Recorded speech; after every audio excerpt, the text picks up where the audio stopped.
Welcome, everybody, to day 2 of week 3 of the Academy coverage of the LCS. I'm your Stream 1 host for the day. You can call me Kangas. Whoa. Stream 2 host, Mizell over there. And let's not beat around the bush, everybody. Let's start talking about Academy, because that's what everyone's here to watch. Before you do that, all right, we got something to cover here, because we did not do our due diligence here at Academy, and we missed some birthdays. So we got some birthday shout-outs to do here, just to square up for the year so far. All right, so happy belated birthday to Rosethorn, Yod, Surdy, Darkwings. We got another one to come as well. All these birthdays that happened in Academy, it is so awesome. From January to present. Yes. There's so many birthdays from January to present. Only what we've missed. Tomo, Viper, Prismal, and King. Happy belated birthday. Very, very exciting. Hayri had the birthday the other day as well, so... very exciting to That's the have one that hurts. Yeah, because I interviewed him on his birthday. It's fine. It's fine, Kangas. I did not realize. So apologies to the players for the birthdays that we did miss, but happy birthday to everybody who's had one in the year. Now, of course, that catches us up, right, Leonard? That's everything we needed to talk about for past, right? There's nothing else? Absolutely. No, absolutely. Okay. Nothing that I'm offended at or upset about, whatever. Well, I do want to say, because you issued a challenge yesterday to a specific team that was doing a specific pose. Dignitas on their Twitter had the dodgeball Viper pose. And I do want to say, Lennon, you said that we could do it better, so I actually made something for you. Okay. And I want to run that right now. So if we can run that on screen, there we go. Oh my God! You said we could do it better. Good. Yeah, that's like 1,000 times better than Dignitas. I don't know who's pulling the strings over on Dignitas. They got all their cute little poses, but we here at Academy, we really know how to do the boomer poses. All right, come on. Yeah. We even paid for all those people to stand behind us. Yeah, I mean, it was all the production value there. What you can see, like, really. Buy a budget, everybody. It's interesting. Just saying, Dignitas, up your game a little bit. Keep doing what you're doing, please. Anyways, we did have a very interesting interview yesterday. I got to talk with Immortals Progressive's Arrow, and he had something very interesting to say about his favorite animal. So let's go ahead and roll that clip. What is your favorite animal, Arrow? Favorite animal? I like I like cat because I don't have to teach the poo-poo, but I need to teach dog poo-poo. But I like dog, they're really adorable. That's a great... I had so much fun talking with Arrow yesterday. That is like the best selling point for a cat I guess you could ever have. I will say, I think there's some experimentation to be done, because later in that conversation he said that cats' breath don't smell, and I want to put that to the test, because I don't know, or I just need to get in contact with the cats that he's smelling their breath. I don't know. Maybe it's some food. It's all about the diet, right? I'm on Team Cat, though. I'm Team Cat all the way. Dogs are great, but Team Cat over here. But Leonard, that's not the only thing that happened over the last couple of days. The first circuit qualifiers for Proving Grounds wrapped up. 100 Thieves Next won that, and the open qualifiers are now open to register. So if you are a team that's looking to get into Proving Grounds, or just a player who wants to put together a team, make sure you do it quick, because tournament registration is open. Check out the unified Twitter page for information on how to actually sign up for that, because as the second circuit qualifier, this will determine the final teams, all the points for then who will be going to Proving Grounds from the amateur side. And then, of course, Academy top 6 will make it in, and then the bottom 4 will have that opportunity to go through the Proving Grounds qualifiers. But make sure you sign up. Yep, you got to go get signed up. You want to be a part of Proving Grounds. Just got to throw that out there for you real quick. We got to talk about yesterday, Kangas, because I don't know about you, but on Stream A, we had some bangers, but they were a little bit one-sided to some extent. We had a 2-0 by CLG against FlyQuest. So FlyQuest not, with Demonte. Demonte's now in the mid lane because Triple's still not here yet. Yes, and FlyQuest not being able to continue their win streak, right? But on Stream A, we also had a tight contest between Immortals Progressive and Dignitas. But the crazy one was the last game, and it was Golden Guardians all the way home. Golden Guardians versus Cloud9 Academy, who now have Malice in the jungle with 1 day of scrim and jet lag. So game one, or day one, not necessarily the best showing, but we expect this team to look better in the following week. So hold out if you're a Cloud9 fan. Do you have anything fun over there on stream on stream B? What did you Stream B was amazing. EG versus TSM was fantastic. EG are still looking incredible form. And then we got the rivalry, TLA versus 100 Thieves Academy. They're 11-11. Mazel, over the last calendar year. It is insane. Absolutely nuts. But let's take a look at the current standings here so we can catch everybody up and see who's at the top right now. CLG. Now, this is kind of a Cinderella story, Mazel, because last year, CLG Academy were the only Academy team to not qualify for Proving Grounds in the summer, and the first Academy team to ever not qualify for any Proving Grounds. And now they're in first place to start off spring season.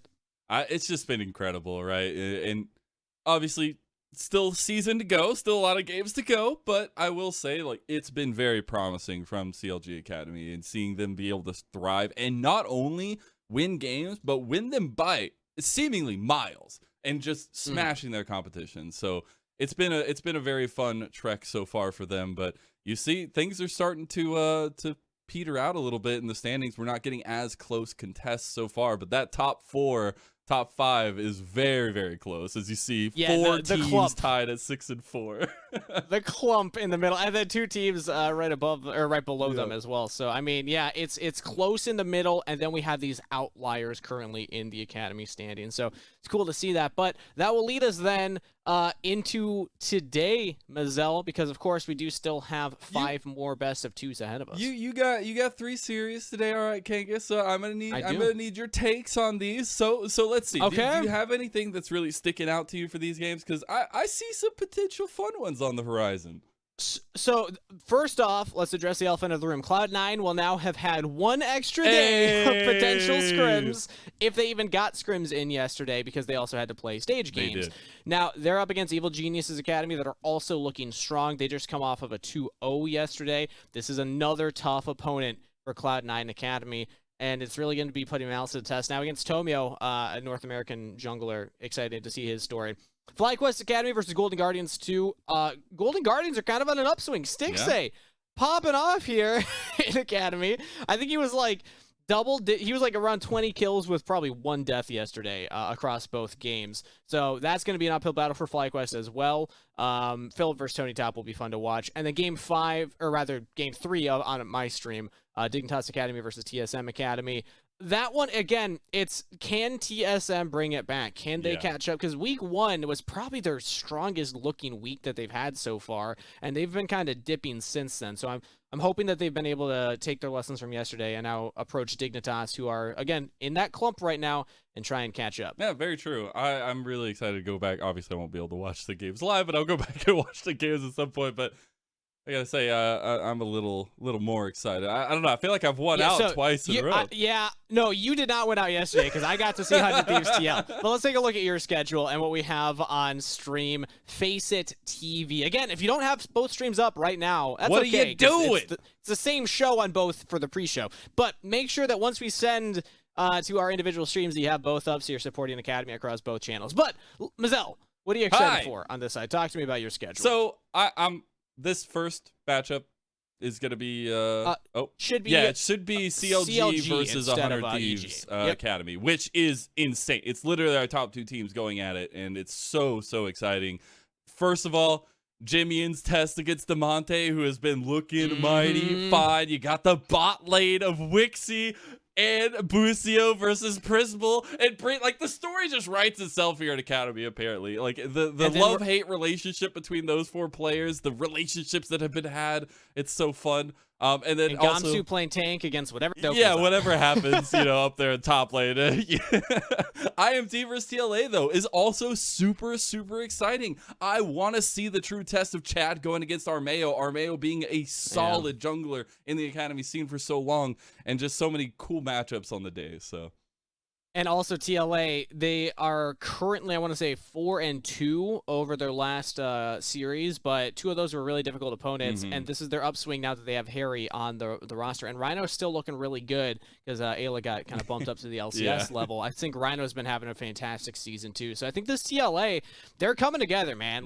They should be rising up in the rankings. They are. It's just all too exciting. It's very exciting, and you should follow it all. If you go onto Twitter and follow @PathLCS, because that's the only way you're going to see all the content, all the games, all the clips, all the fun that we have here in the LCS Academy split.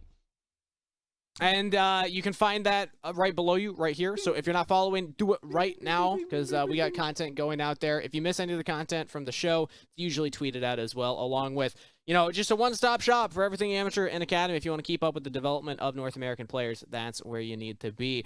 And with that said, Mazel, that's it. That's our pre-show.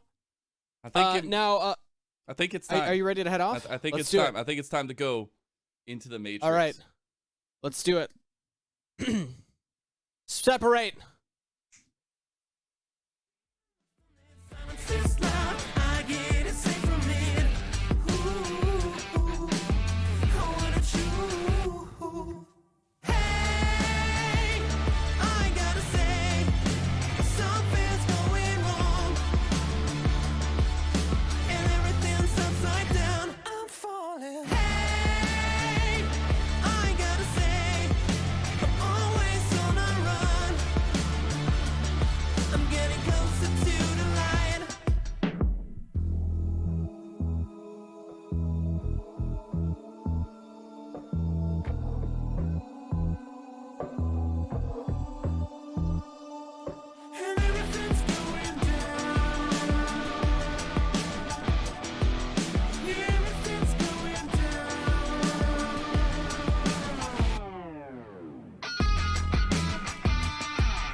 And welcome, everybody, as we're preparing for the first match here on the Academy stream. Make sure you also have the twitch.tv/faceit pulled, or Faceit TV pulled up on a second monitor or just another tab. I'll be your host on this stream, Kangas, and I got Joshi and Rafa joining me. Well, how come you guys never tell me when you're coordinated outfits? I'm always the odd man out, fitting in. I feel bad because Mark said, yeah, you should wear the cardigan today, and then he comes out and brings out a full-on suit. All right. So, Mark, what is this? I was looking through my closet and I couldn't find any cardigans. I don't know if it's in the wash or something. I just knew you had a gray cardigan, so I tried to match that to the best of my ability. But Kangas, you should be coordinating with Mazel. You live with the guy. You should be united hosts on 2 different streams.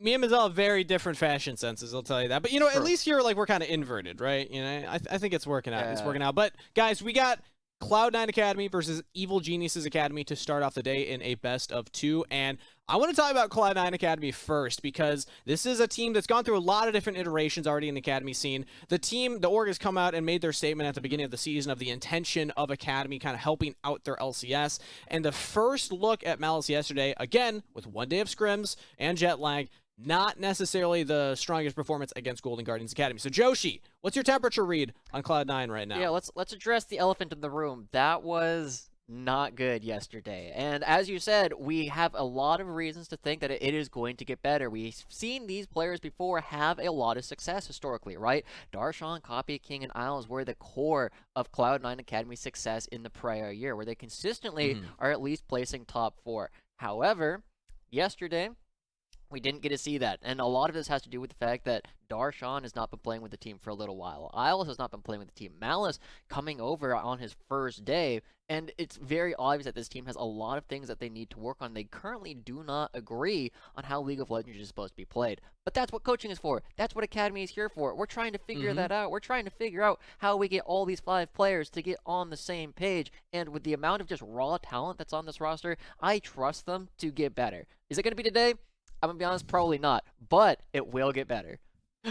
All right, so setting expectations, tempering expectations maybe a little bit as well. Rafa, Evil Geniuses Academy are their opponents on the Rift today, and they've had some swings, some misses, but a lot of hits as well. So what are your thoughts on Evil Geniuses? Well, when we talk about, reading temperature, Evil Geniuses are coming in hot. If you saw their 2-0 sweep over TSM yesterday, and normally when we talk about teams that have shown to be volatile in the first 2 weeks like Evil Geniuses, normally we tread with a little bit of caution, but I'm going to be a little bit more confident here because unlike, Evil Geniuses who have had, some volatility, Cloud9, this is still a roster that needs plenty of practice together as this new roster, right? And I don't think an extra day of practice, granted, it was one stage game, and then we don't know how much scrims or practice behind the scenes they are getting in before this series against Evil Geniuses. So I imagine that... Got a third team coming in for the brawl. Yeah, I suppose. Let's get in here, too. They're like, yo, throw us in there. We'll be a better opponent. They know this is where the views are right now because of Cloud9, so they're like, all right,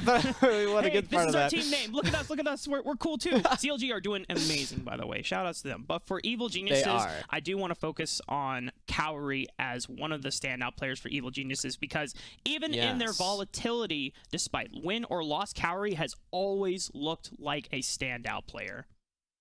Yeah. So Cowrie in particular is like, look at the damage percentage, look at the XP differential at 14. This player is absolutely dominating not only what's happening in lane phase, but oftentimes has been able to translate that into mid and late game team fights. And I'm not going to lie, Cloud9 Academy, a lot of their woes were from losing the bot lane very early on in their series yesterday. So this is a tough opponent to go up against, Joshi. I think one of the key big things that we have to look at here is the fact that Kaori has 10 kills at 14 minutes. That is one of the highest in the entire league, not just for the bottom lane. They are getting so many 2v2 kills, and just their ability to be aggressive and go for a lot of dives has been looking really, really strong so far. And as we saw from King and Isles yesterday, Stixxay really was having a great day, and we'll see if King and Isles can come back from that a little bit. If it's something that they're going to be able to rebound from, because again, with the amount of time that these guys have played in Oceania, they're looking good. They just need to show it again.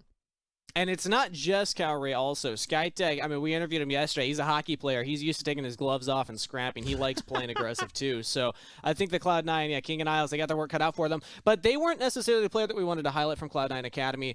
We actually had initially come in here looking at Copy as a player returning that we wanted to talk about and highlight his performance so far on the split, because he's kind of the one stable member of this roster that's been moving around a lot. Yeah, I've been really looking forward to this. Cubby talks about this guy a lot. Cubby has him a little higher ranked than I do, but Cubby has solidly been impressing, I think, a lot of people with his ability to play very different styles. We knew him as playing a lot of supportive kind of things, right? He was well known for the set last year, but this time around he comes out swinging on things like the Akali. He's ready to find a lot of these kills, and it's part of why his damage percentage is a lot higher this year than it was last year. I believe last year was low 20s, like somewhere between 20 and 22, because he is ready to be his big carry. He wants to show that he's not just the supportive player, the fifth member of the Cloud9 roster. He wants to move his way up and show that he is ready for LCS as one of the highest ranked solo queue players. Yeah, I do want to chime in. Something that Cubby mentioned at the very beginning of the Academy split when he was catching up with Copy is that last year when he was evaluating his performance on his Academy debut, Copy was like, you know what? I know that I usually have come in with a facilitative type of playstyle. This year, I want to have a more flashy playstyle because I want the LCS and teams to look at me and realize that they need me to play in the LCS. And it's not going to be, I'm not going to get there if I'm sitting back and supporting others. I need to put myself in the forefront and be one of the game changers for my team this year. And also, again, going back to Cloud9's public statement about the intention of Academy for them internally, I think Copy has a great opportunity to grow a lot this split. If he's getting a lot of scrim time up against Cloud9 core, I know it's, Fudge, so not originally a mid laner, but still somebody that you can really sharpen your steel against. So excited to watch how the players develop going forward. But on that note, we haven't talked about one lane in particular, and that is the jungle. Now, Joshi, Lane, sure. Have you had a chance to review the Cloud9 games yesterday and really look at Malice's pathing and decision making? And if you have, are you willing, in front of all Cloud9 fans watching right now, to give your thoughts? I'm putting you in the hot seat. Look, I was wishing you weren't going to ask me that question because I have some thoughts on how Malice was playing yesterday, and I'm gonna be honest. I felt like I was watching somebody who was not in comms with the rest of the team. And that's something that I feel like can be very easily fixed, right? It's something that you just talk to your team a little bit more. You don't make any assumptions. I know there were a couple things where there were some people speculating that people weren't calling out where the enemy jungler was. Like, where is Zinjo? Is he bot lane? Even if you know that, does everybody else know that? Are people saying that? I think that's one of the big things that this team can really do. That said, you also, and I've talked to Mark about this a lot because we played a lot together. Mark, it's great if you want to invade their jungle. Just let me know that you're doing it so that I can come follow you, right? I could make that, 1v2 or 1v3 at least like a 2v2 so that we have a chance of winning it. The number of times that he got caught out was really high, and it's unclear if that was entirely his fault or if the rest of the team wasn't ready to follow. Exactly. That's the thing that I want to highlight, is that we're not in the calls. We're not in the comms with them, so we don't know, but this is just, gut feeling based on what was happening in the games. Oftentimes it felt like Malice was ready to set up for something, ready to make a play, and then you could see on the mini-map the team coming, but not there at the right time, and then, disaster happens afterwards. Rafa, you're an actual jungler, though. So give me your thoughts on the current Malice situation. Oh, man. Why are you asking me? I was hoping that Josh... We're waiting for Champ Select, man. I mean, this is where we get the spice. This is where we get the Reddit highlight clips. The thing is, a playstyle like that, in theory, can work as long as there's constant flow of information between your lanes and the jungle itself, and determining where the enemy jungler is and how your lane states are. Like, if you want your laners to play safe so that you are accumulating a massive lead in experience and gold, then you need to ensure that your lanes are in a state where they are going to be safe. And we just don't know if the lanes are failing to communicate that information. Hey, we're pushed up, we're in danger, but we have to crash this in, otherwise we're going to be super behind. Or if, from the jungle side, he's just assuming that, okay, well, they should know because we just saw him pass over a ward. We don't know all the times behind the scenes how much of the information that we see on the screen is actually being seen by the players, because they might be focusing on what's happening in their lane and not taking accountability for everything on the map. So much easier when we as the audience can see where the enemy is also and have that information. But with that said, we are getting ready for Champion Select. So I'm going to send it to just the two of you to walk us through pick and ban and get us ready for game number 1. Bye, Kangas. Bye, Kangas. Damn, he really put us on the spot there. He did, yeah. I'll put one other person on the spot. I really hope he can click the correct keystones this time around. I don't think lethal tempo is the way you want to be going on Hecarim, but come on, man. it's got to be said. There are some runes that are like, okay, like sure, if you normally run like Electrocute and end up with the Dark Harvest, like you can usually play that off and it's like, yeah, it wasn't ideal, but you can still work it. But like Hecarim, especially with his like modern tier builds, doesn't auto attack that much, man. Unfortunate, yeah. More than likely he meant to use Conquer and just for sure. It was a misclick. Yeah. We know it was. I more than anything, I think there's just a lot of nerves coming into across the board for this team, as getting the roster together one day before stage, and a lot of people are going to say, well, Darshan and Isles have played with this roster before. It's like, yeah, but they were playing with the LCS core for most of the time, and C9 were playing with a bunch of subs, so they were getting acclimated to their playstyles in Lawrence, Frost Forest, and Ketong, and now they're coming back. It doesn't matter if you've played together before. There's still time to readjust. But we're in the Champion Select now. A few bans have already come the way. King is going to prioritize this Jinx for them once again. Oh my gosh, Evil Geniuses, relax. They're giving a shout out to Malice right now on one of his signature champions in the Evelynn, and you know, Evil Geniuses, they're really not only living up to their brand #LiveEvil, but you know, if they want to play mind games and get into the heads of Cloud9 to pick up a more easier dub or an easier dub for them, I guess if you want to say, Aphelios is going to be the answer for them. Yeah, I also want to take a bit of a moment to recognize that Evil Geniuses, yesterday we were calling out, we were expecting the bottom lane to be the primary place that we were going to be focusing, the 2 supports, right? And then we took a look at it and it's like, holy crap, Surdy locked in Fiora, let's pay attention to that instead. We are once again seeing Evil Geniuses on the red side, and let's be real, Darshan is one of the most lane dominant early on the game top laners in all of Academy. He pushes people around like no other, and he will try and force you to make mistakes at levels 1 through 3. Surdy, up against Viper yesterday, passed the test, and wow. All wow. Right, cool. I'm down for this. I'm actually a fan of playing Karthus jungle. Yes, you are. See, as Josh knows from experience. Now, as we saw yesterday, Hecarim and Udyr have been junglers that Malice ran, and normally when you are able to play for jungle and get an experience in a gold lead, you will extremely benefit. Hecarim was a jungler that could have benefited a lot off of that lead. Udyr, not so much, but Karthus especially. Now, the way that Evil Geniuses have to attack this is they now need a jungler that can really unlock the lanes and force the hand of Cloud9 early and break through the defensive states. Yeah.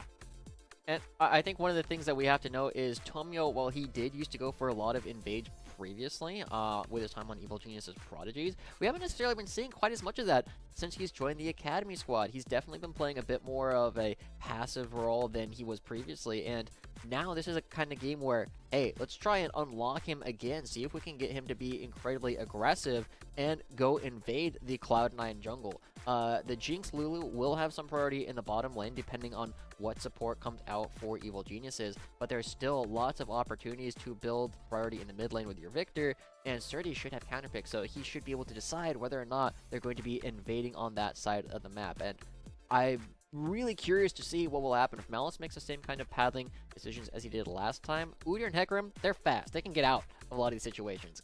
Karthus, not so much. Very low base movement speed and not a lot of crowd control to work with. If he gets caught in the enemy jungle, there's not a lot that the rest of his team can do for him.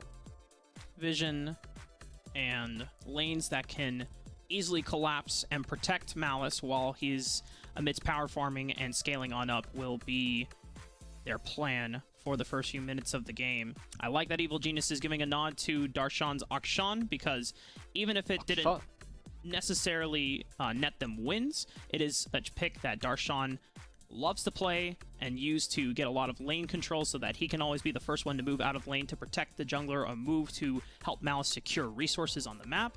Evil Genius is still going to be able to pick up an aggressive support despite the Nautilus ban with this Leona. If Evil Geniuses are able to push out a lane or get an advantage and they collapse in, it'll be easy to lock down Malice alongside Tomio.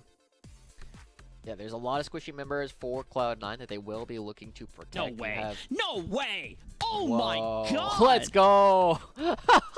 I was wondering when this champion was going to make an appearance here in Academy. Yes, it received a couple of small nerfs recently where they reduced the total amount of AD damage that it is going to be doing on its ultimate. But I've done the math. I've seen the math. It's not a whole lot of difference, especially early on in the game. Your kill power is going to be nerfed by like 30 to 40 damage most of the time. So there's a great opportunity for Copy to kind of strut his stuff here, and this is a great way for Cloud9 and Copy in particular to show that they still have it. You're giving a lot of members the opportunity to go for these pop-offs in ways that we weren't previously seeing. My only concern, they are rather light on crowd control. They have Lulu Gragas, which is one way to get fights started, but it's not necessarily a whole lot of follow-up right off the bat. And now Evil Geniuses, they have a ton of damage to work with, especially if this Jace gets locked in. Now imagine Cloud9, even though Gragas can find you great ways for picks with that explosive cask, I'm looking at this composition and it seems more about just protecting King and Malice in the backline, right? Giving them space so that they can walk up freely and forward and kite backwards without the members of Evil Geniuses to freely get on top of them. because you don't necessarily want to play forward and into if you don't have, you know, reliable way of engaging a fight every single time. Yeah. So again, I was kind of expecting this going in. I was expecting Cloud9 would kind of come in with a bit more of what looks kind of like a solo queue composition, right? Zed has not been seeing a whole lot of competitive play. Karthus has not been seeing a whole lot of competitive play. But Cloud9, they are individually talented enough to start looking for these pop-offs. And one of the players that we were highlighting at the beginning of the day, Copy. That's where all my eyes are on this game. Can he live up to the hype that we were giving him earlier? Is he as strong of a player as Cubby thinks he is? Or is this going to be a situation where Cloud9 not coordinated enough going up against Evil Geniuses, who, as we saw yesterday, were able to play to Surdy. They got him super far ahead. Kaori had a great game as well. I believe he got like double-digit kills between the two games. He was constantly being aggressive, and King and Isles on the Jinx Lulu gonna have to be playing a little further back up against Leona. The other thing that we didn't get a chance to cover was the last pick for Surdy on Evil Genius' side, which was a Jace. And so I can imagine that if Cloud9 are investing a lot into disengage opportunities, and there's no easy way for Evil Geniuses to consecutively or consistently get on top of Cloud9 in these front-to-back fights, just poke them down from long range. Now you have a Jace. You can set up an accelerated shock blast. I think you said the cooldown is like every 12 seconds. You set up for a siege. You set up for a team fight in advance. And as long as you're able to get positioned first, you can poke out members of Cloud9 before they get a chance to look for a flank with something like the Zed. Oh, all right, Mark. We're also seeing Darshan going for the Arcane Comet up in the top lane on this Gragas. This might not be the take that we were expecting it to be. He's putting out damage, baby. Now, normally, I imagine whenever you lock in something like Karthus, you try to ensure that it's the only source of magic damage that's coming out, so opponents are less incentivized to build magic resist, and therefore you can really optimize on having a lot of magic penetration into your build. But this will change things up a bit, and maybe Evil Geniuses will want to incentivize into more magic resist as we get further into the game. But then again, there's not really any true tanks on the side of Evil Geniuses. They'll be building durability items outside of Skytech, but because he's a support, he's not going to get that much income anyway. True. We'll see what they are able to do, because neither side really has that true front lane like you mentioned. Oh, Soligo losing the first strike. GG's missing out on 11 gold, roughly. But now he's going to be kind of chilling around, and we do know that based on the fact that Karthus is not seen on the bottom side, the fact that Zed is chilling here in the bottom lane is showing here for Cloud9 as well. Malice kind of has to be on the top side, and Tomio has also elected to start on his red buff, and so this means that they will actually have an opportunity to come together and find each other on the map if Tomio wants to be aggressive with his pathing, which again, we said we wanted to see him do. So Ligo should have an early push as Victor versus Zed, and in the bottom lane, Kaori and Skytech should be able to fight King and Isles well enough in order to create a situation where they can be aggressive. A lot of damage out from Surdy, though, on the top lane. Darshan gonna be chugging on a couple of pots. Also has the sustain thanks to his passive as well. Ooh, W start. Wow, that's a tough spot to be in as Darshan. Like, this lane starts off pretty rough for the Gragas. Your damage is not there, and because Jace can continue fighting you in ranged form after you even go for like a body slam, Surdy should be able to have a great time, but it matters less up here for his ability to interact with Karthus, right? Karthus is already on the far side of the map, and Surdy, while he's going to be very isolated here, should be very happy with his 1v1 matchup. It is not necessarily going to allow them to snowball the game right off the bat in ways that we've seen Surdy do previously. And notice the vision control right now that Cloud9 have invested in. They get in a nice ward just after 240, knowing that Xin Zhao would have been finishing up the Gromp or his level 3 camp in this river. So now that if Xin Zhao attempts to walk down, Isles and King theoretically should have enough time to respond. They see a ward come down as they shove in this wave. Isles is going to come out and make sure that he is guarding. And it looks like Tomio will not be coming towards the bottom side of the map. You see the clear speed power in Karthus versus Xin Zhao. Pretty nuts. It's already a level ahead. That was so fast. That was like the fastest crab I've ever seen, but Tomio should know exactly where each other are. Oh, but Tomio leveled down on a Malice, but Karthus is very squishy champion, and Soligo has the first collapse over here. Isles is going to be zooming on over, flashing forward for the shield. First blood, Cloud9 this time. They're on the same page, and they're going to come up ahead. Yeah, they knew where Tomio was this entire time. He had to have been there. He never crossed the mid lane to go towards the top side, and that's going to be a free kill going over to Cloud9 and getting put onto King's Jinx at this point. Great early start. They had a clear early plan. They were able to execute it, and that's what we were hoping to see, but not expecting this early on in the game. Now Copy in the Zed versus Victor matchup as well, forcing Soligo to use the flash, suddenly puts Soligo in such a dangerous position where he's no longer going to be relying on the experience advantage that you often have against a Zed. This is the stark contrast already of, I know this is only 4 minutes in and we haven't seen how the game pans out, and there's always plenty of time for Evil Geniuses to rebound and find ways back into the game. But this goes to show that when everyone is on the same page and committed to the same play, then it can change how a team's early game will pan out. Oh yeah. I wonder if we're going to replay, because there's something small I kind of want to point out from Tomio. A misplay that ends up giving over his life based on how close the situation actually was. But we'll see if we have an opportunity to do that. For now, we just got to pay attention to the fact that Malice is significantly ahead of Tomio in terms of farming. This is something that the player talks about quite a bit. You just want to make sure you're optimizing your own golden experience as a jungler, and from there aren't very many people who are going to be able to keep up. And Tomio is on the Xin Zhao, not going to be able to farm quite as fast, and is already significantly behind because he ended up giving over that first kill. With everything kind of all said and done, though, Joshi, this is a solid 1k gold lead at 5 minutes into the game off of First Blood, and a major CS lead through the jungle. Now, Surdy is making up for it for Evil Geniuses with his own individual lead against Darshan, since this is a rougher matchup for the Gragas, but I imagine that later the game goes on, Cloud9 will still be content as long as Darshan is able to perform the responsibilities of either breaking up a fight, looking for picks with his explosive cast, or disengaging certain threats away from his backline. And there's a lot of tools to do that. Skytech just goes in, Tomio's here. Yeah, but Malice is also here, so they might be able to turn this around with the Karthus damage. And he's popping Skittles on the Skytech. Nowhere else for him to run. Malice picks one up.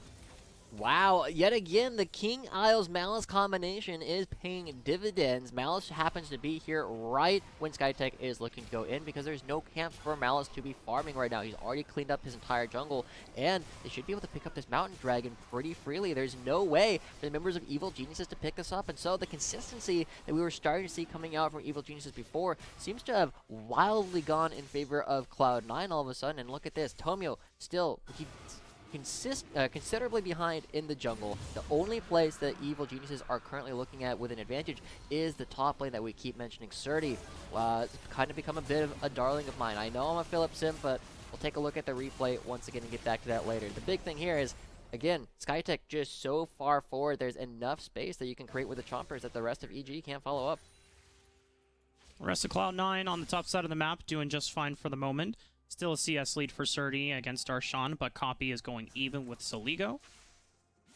And we've been kind of on the heels about talking about Copy, especially playing a champion like Zed, because this is the first time we're seeing Zed in Academy this split so far, and it's been a champion that we've been kind of hyped up ever since in the offseason with all the lethality changes that have come in, the introduction of Axiom Arc. Skytech is here, though, making sure that Soligo can push in this wave safely without... Oh, but Copy's going to go safely in. But the wrong time. Skytech is here. Copy cannot fully Stun. commit. Requiem might come down, and even the odds... Will it kill Soligo? Yes, it will. Malice has Copy's back, and then he's going to get out alive. Oh my god, Copy getting out, 20 HP left. There is no ignite, there's no extra damage to come through. And Skytech, you said it was trying to create safety, not creating any safety whatsoever. Again, coordinating with Malice. They turned on all their microphones. They're in comms this time around, Mark, and Cloud9 starting to look scary. We knew this team was built specifically to try and challenge the LCS team in the scrims, and if this is the kind of practice they're going to be getting, C9 as a team are going to be looking scary. 3-0 at 8 minutes into the game. A solid 2,000 gold lead. They've already picked up the first dragon as well. No one has made a run for the Rift Herald quite yet, as Surdy is looking to get some vision control in the river while he has that lane pushed up.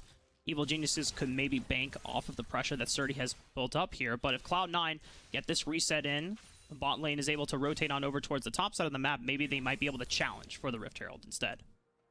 We'll see. I mean, Jace is not the strongest champion in, the mid game. From like 8 to 16 minutes when he doesn't have his second item completed and his base damages are not quite as high, Jace isn't super scary. Victor's not super scary at this point in the game. Tomio is a little bit past the point where you are super afraid of this Xin Zhao. So I feel like Evil Geniuses kind of have to take a bit of a breather, make sure that Soligo doesn't end up going down again, because when Coffee's ultimate and Malice's ultimate are back up, Soligo, now with no exhaust, is a much bigger target, and I think Evil Geniuses are on damage control for the next 10 minutes.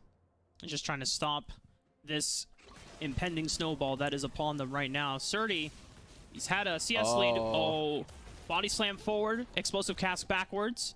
Surdy might still be able to get out despite not having flash, but then again, as they say that, gonna try to see if it can, yeah, there's no way out. Mal is just enjoying the fruits of war right now, picking up another one for himself. He's the first one alongside King to have a mythic completed with Ludens 9.5 minutes into the game. We're going to have to compare with XU, which one actually was faster, right? They're both so accelerated in these kind of games, but Malice, I mean, we were talking about it. There's a lot of hype coming into this player. I didn't expect Cloud9 to be so quickly able to adapt their playstyle up against another team after just one day together. So, Evil Geniuses will have to try and find something. We identified a problem earlier, Mark. You said they had no real front line, and that problem is going to persist throughout the rest of this game. Tomio typically going for something like the Gore Drinker on the Xinjiao. I don't know if that's going to be enough to keep him alive against all the damage that's now going to be pouring into him from both the Karthus and King's Jinx. And we were debating. Yeah, Darshan ran the Comet just for lane. He's still committing to the Chem Tank or whatever Bomby Cinder item he decides to go for in the end. We were a little excited. Like, oh man, is Darshan actually going to go full glass cannon? But it's just so that he can poke for poke against Surdy in the laning phase. And the rest of Cloud9. At this rate, if Evil Geniuses are not able to really find an answer to shut down Malice from being able to continuously accelerate in this game, right now, you know, it's one level lead. But I imagine as soon as Cloud9 are able to break open these inner turrets and advance further into the jungle and start taking away camps from Tomio, oh, then the level gap is going to just increase and increase.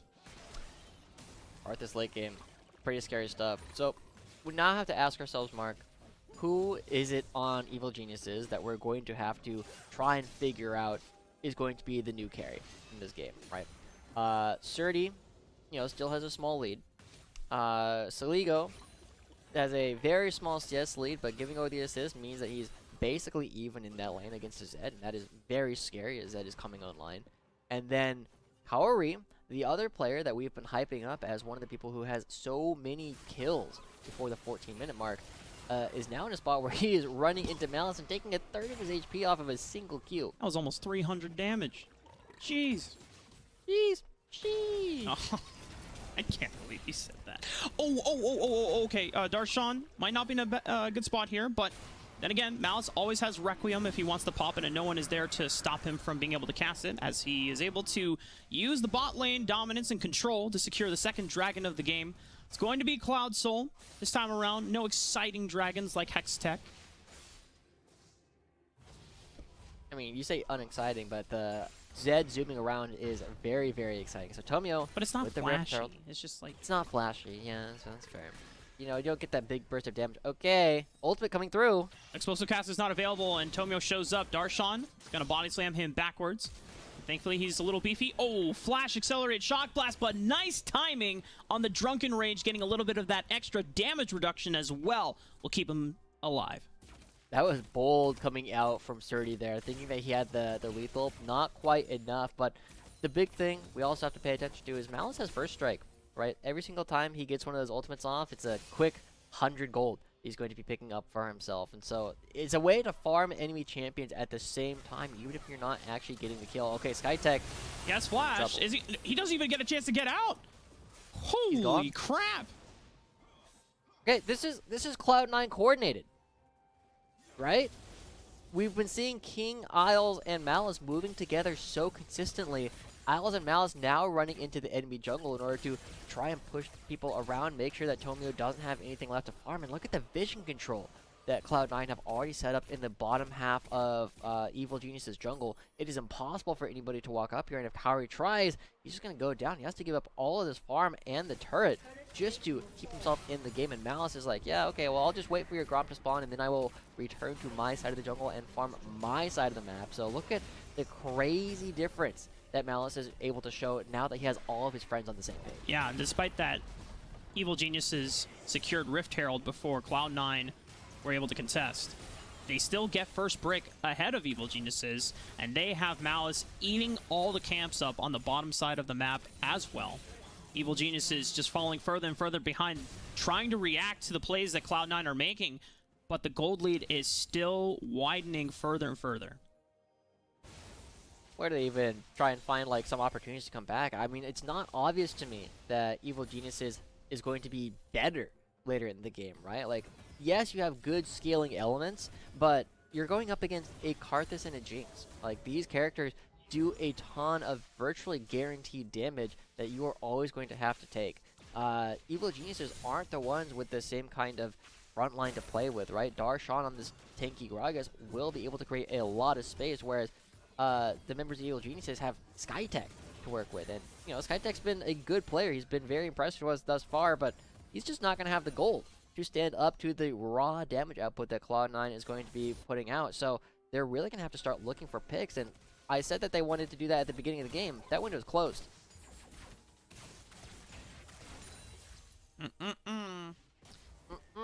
Yeah, this is incredibly difficult to find an answer to. Evil Geniuses, I mean, they can play at range potentially, banking off of Surdy's damage with accelerated shock blast, but I mean, how do you outrange Requiem? You don't. That's simple. I know Twitch chat right now is like freaking out. I promise you, Mark. There's a lot of people super excited that the plan that LS put into place is starting to look good. Well, there's both sides of that coin, right? Yeah. Yes, for sure. Yesterday both was sides. a civil war in that chat. My God. There's a lot of crazy stuff, I'm sure, going on. Lots of emotes flying. People going like, "I told you so. I told you so." Malice is looking good. And Purified. Yes, the sinners. And we'll see. You know, we'll see if this is the trend or if this is going to be one-off. Is Surdy going for a fight with Darshan? Oh my goodness, the base Unfair. damage press the Requiem. No fair. Oh my God. Darshan giving the thumbs up. He's like, yep. Power Karthus, baby. And you can force a fight as tank Gragas, sustain through all the damage that Surdy comes in with the all-in and says, yeah, but I got a Requiem, dude. Yeah.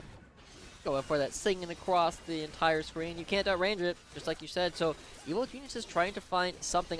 The thing that's really impressing me so far about Evil Geniuses in this game is despite the fact that they are significantly far behind, and Tomio has to feel like he's kind of out of the game at this point, as something I'm sure you know very well. He's still going for things, right? And he's still in a spot where he is trying to pick up objectives for his team in order to get them into a spot where they can play. And Skytech, I think he's dead. Yeah, I don't even know if Flash was going to save you. Ugh, the chain control lockdown is so filthy off of traps and polymorph. Third Dragon will be easily secured here. Copy completely content on the side lane. And notice this. This is such a problem, though, for Evil Geniuses because they're trying to determine who to build resistances against. You have this stopwatch that can be an answer to, you know, a Z all-in. But then if you wait out the stopwatch, Requiem will come in and finish you off, and vice versa. If you try to build ninja steel-plated caps for the physical damage coming in from King and Copy, then you get obliterated by Malice. Vice versa, if you build Merc Treads, then you die to assassination attempt. Oh, now, there's a 2-on-1 against Darshan. No Requiem available, but he's a big boy. He's not going down anytime soon. True. The explosive cask is so good, and he's got the Frozen Heart, right? These two auto attackers are never going to be doing any real damage to Darshan. They're going to have to wait until Jace has like a Sorrel does, which is an entire item beyond what he's currently looking to build. He just finishes the Monomune, so he still needs to stack that up. And then once he has the Sorrel does, maybe we can talk about it. But until then, Darshan is going to be virtually unkillable. Remember at the beginning of the game, we were really excited about the Zed and seeing what Copy could do. He's here. You know, checking in. Like, I think he's vibing. Still vibing. Yeah. He's doing his job, right? He's keeping pressure on a side lane, and he's always has the threat of, yo, I could 100-0 you with my Death Mark. But he doesn't need to because it's really been Malice that has been picking up a lot of these kills, or alongside King. Super Mega Death Rocket could also be available. Surdy trying to flash away. Yeah. I mean, the scary thing here, right, is the fact that even though Copy doesn't have any kills, the matchup just naturally his interactions with Jace is really, really good. So Surdy has to avoid the Zen. He has to try and get into Gragas, but as we just saw, he can't do a whole lot to Gragas either, right? And here, we're seeing Evil Geniuses try and set something up, but this is a creative Darshan's flank from here. Skytech. A solar flare right onto Malice. They're going to just try to shut him down, look for Gowrie. the stacks to be negated here. But Malice, with the wild growth and the movement speed from Isles, will be alive, and now he goes for the Requiem under the tower. Surdy, though, finds an angle, will get the accelerated shock blast, gets the shutdown, but still it's multiple members that bite the dust from the side of Evil Geniuses, and Copy now looking for the death mark. One more auto attack.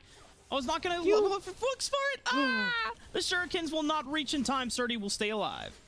Okay, well, Cloud9 get one. They shut down Malice. Or EG get him. Woo! They win the game, right? Not quite. No, not quite. If it were only that easy for Evil Geniuses. Yeah. I mean, I have to praise Darshan more than anything in this play for his creative flank, and he made sure that the one member of Evil Geniuses that we continuously talk about, Kaori, was not able to participate in that fight. He just came in from behind the turret, and as soon as he realized that Malice was getting dove on, he's like, nah, that guy's fine. He's got a Lulu. Let's see what else we can do. Okay, so Ligo, around the corner, Darshan.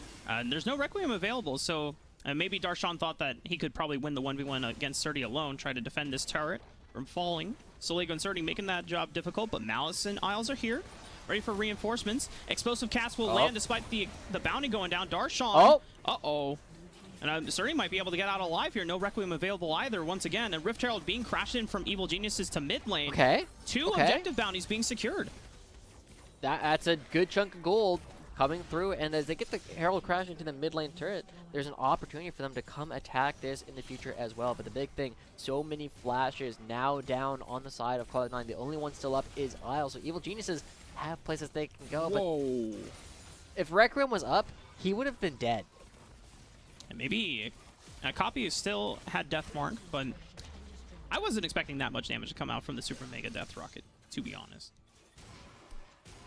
Yeah, and then you kind of look at King's items and realize, oh yeah, this guy is also very fed, and we haven't had a whole lot of chance to talk about it because we've been focusing on what Malice and Darshan have been doing, right? King is quietly 403, has 2.5 items completed, and Skytech can't really do a whole lot at this point. So, Surdy,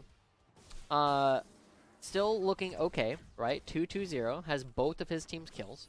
Is getting close to that Cyrildes that we were saying was kind of the point at which he can start interacting with Darshan.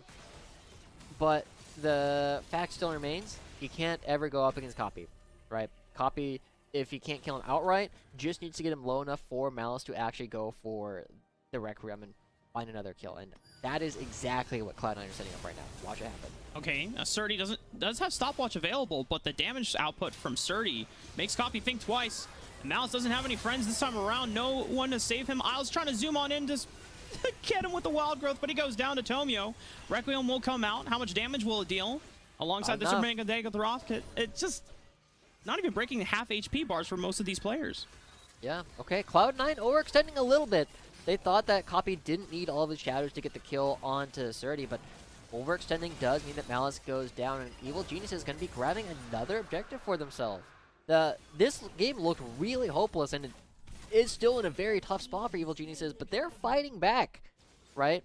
I'm really excited to see if they can continue to do that, because Surdy, going up against Copy, was able to live, and then they found Malice out, so he wasn't able to ult when he needed to. So lots of tools still available to Evil Geniuses to try and find their way back into this game. It's just really, really hard knowing that you have to continuously chain pick your opponents. Despite all that, Evil Geniuses trying to shore up this gold deficit for a while ago. It was almost 5,000 in Cloud9's advantage, but now it's only down about 2,000. It's not the end of the world for Evil Geniuses. The scaling advantage is still heavily on Cloud9's side, right? I mean, their pieces are going to just become even more lethal the further the game progresses, but Evil Geniuses, they are not giving up. They haven't just let the game roll themselves over and moved on to game 2. They are trying to fight for control and maybe for a miracle to still win game 1. Okay, Copy here. We saw how much damage Surdy was able to do. There's no shadow. Copy has Death Mark available, but won't be able to dodge out. Oh, the minions. And now he knows that Surdy is kind of low on damage. Accelerated Shock Blast. Not available for a few more seconds here. Copy for the Death Mark. Takes him down to about quarter of HP. Requiem not available either, but it's Surdy who will be flashing away. Yeah, that's really unfortunate that Shock Blast missed for Surdy, but Copy very happy to just kind of chase after the Jace afterwards. With no Requiem available, Surdy should be alright, but this is the danger that I wanted to bring up moments ago. Cloud9 do this very, very quickly with the amount of damage that Karthus and Jinx are able to provide. And did they want to do that? There's no way. There's no way they wanted to do that. That was their one way into the pit, realistically. And Cloud9 believed them, so they were willing to back away, but Cloud9 are very much able to just go back and repeat that play coming up very soon. And honestly, that feels like a Malice call to me, right? I don't think that's something that Cloud9 Academy would have done when they were playing with Lawrence and Frost Forest. But now, trying to find Darshan, we do have the Sorellos completed. Surdy should have realistically enough damage. Now this time around, flash out from Darshan, but SkyTac beautifully patient on the play, locks him down for Surdy to kill him. Lots of damage coming through from Jace. The champion scales well. Surdy 3-2-0, not rolling over. They have a lot of damage to play with from range as well, but the rest of the team, Tomio getting slowed. Tomio has to engage on in with the pressing guard, tries to push him away. SkyTac following up on the play, but no soul flare available this time around because he already used it on Darshan just a couple minutes ago. King's reset. King is resetting. Requiem is coming in, finds another kill onto Cowrie. Tomio will also fall. Surdy is able to trade 1-for-1 onto King, gets the shutdown, but it's Isles and Malice who will stand tall in the river. I don't think that's enough for Evil Geniuses. I think Cloud9 is still just going to go back for the Baron. Soligo on the run, still has flash available, tries to zone him out with the gravity trap, but one Skittle is all it takes from the lay waste of Malice to force Soligo away. Crazy damage, and Darshan able to come back. He is revived, he is a tank, and he's going to be taking up this Baron right now. Malice still by himself has a ton of DPS to try and crush this down, and Soligo with no HP. Is he even going to try and contest this? He's going to get spotted out by wards. This is very dangerous, but Soligo feels like the situation is super desperate. If he could snipe this with a Death Laser, that would be something, but Malice still has his smite available. No way this works. Malice secures the Baron.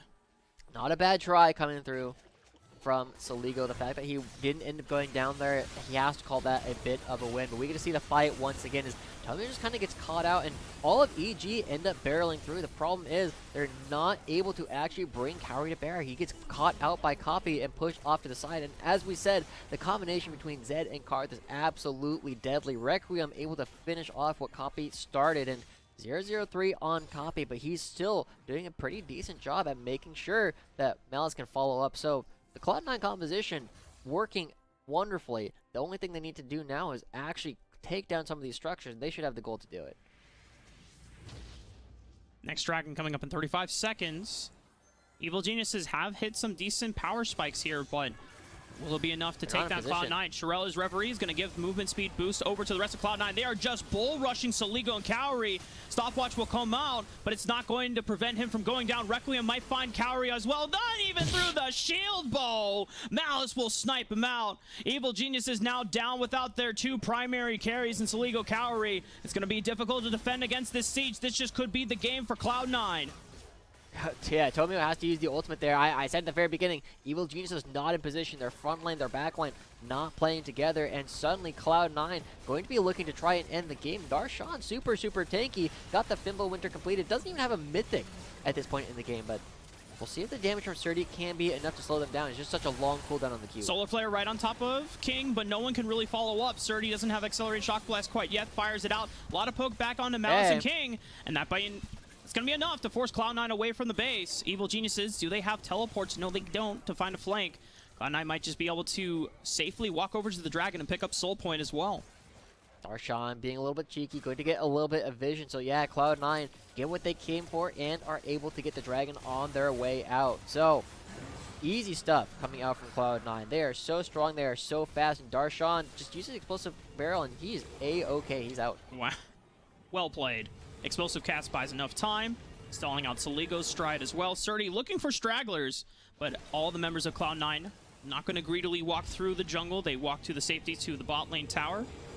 They're going to get this reset off. I think that might be it, Mark. It was looking pretty dire from the very beginning, right? It all started with Tomio trying to go for a play onto Malice and just getting interrupted because Cloud9's bottom lane had priority, and the game swings from such a small margin. I really love seeing that Cloud9 going for a champion and a strategy that we haven't seen in a while. 2 champions that aren't really seen in competitive, and they put them together and say, yeah, this combination is really, really strong. It allows us to play in different ways. It allows us to target a lot of things that most teams are typically going to be playing for right now, and Cloud9 preying on the way that Evil Geniuses is known to like to play. Cloud9 forcing out a flash from Surdy as well. That explosive cast could have been the end. Oh, damage check?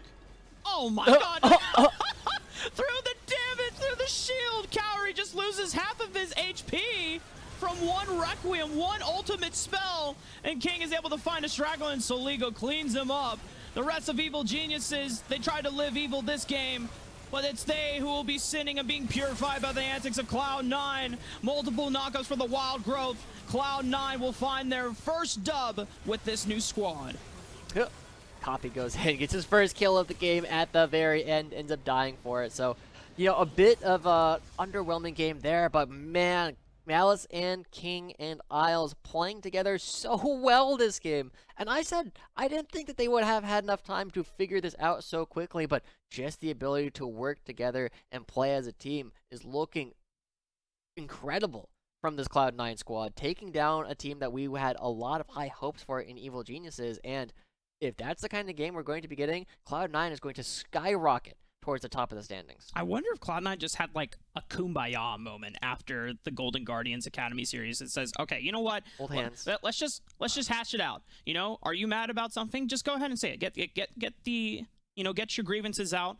We're gonna get through this as a squad, and then, you know, we're going to forgive and forget and move on forward, right? Because the stark contrast in how the team was coordinating today versus the lack of coordination and flow of information between the members and everyone being on the same page and committed to the same play is just astounding that they could do that in less than 24 hours.